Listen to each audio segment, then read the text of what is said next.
Bienvenue dans un nouvel épisode de Et si, une mini-série faite maison où on ouvre les champs des possibles. Et si la mort? Et si la mort n'était que le réveil de la vie?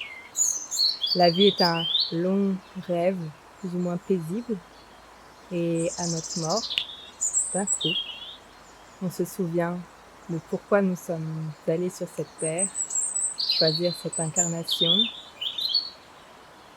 découvrir la vie telle que nous l'avons vécue.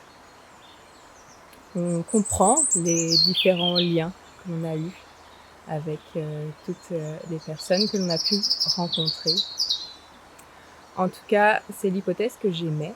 C'est l'hypothèse qui m'a traversée lorsque j'étais au lycée.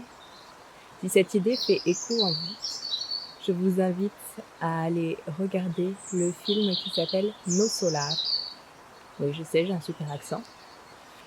Et dans ce film, qui a été, il me semble, créé avec un médium, on suit justement l'après-vie de quelqu'un.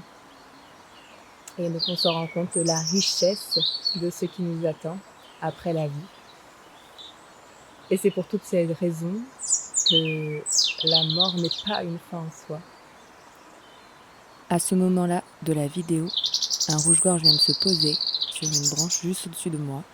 Et on dit que les rouges-gorges sont des messagers de nos ancêtres. Alors je suis ravie qu'il se présente à moi à ce moment. Et je pense à mon père.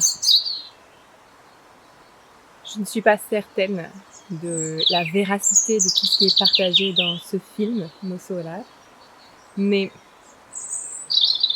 à minima, il ouvre la possibilité de percevoir la mort différemment.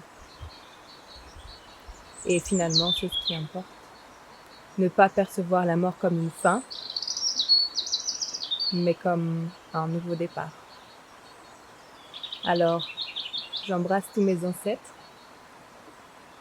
tous les vôtres, toutes celles et ceux qui ont déjà passé ce cap et nous observent, nous encouragent, nous guident, nous partagent leur lumière.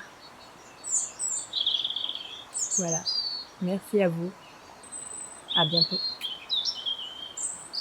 Et voilà, c'est la fin de cet épisode. Merci de l'avoir regardé jusqu'au bout et n'hésite pas à me suivre pour en découvrir plus.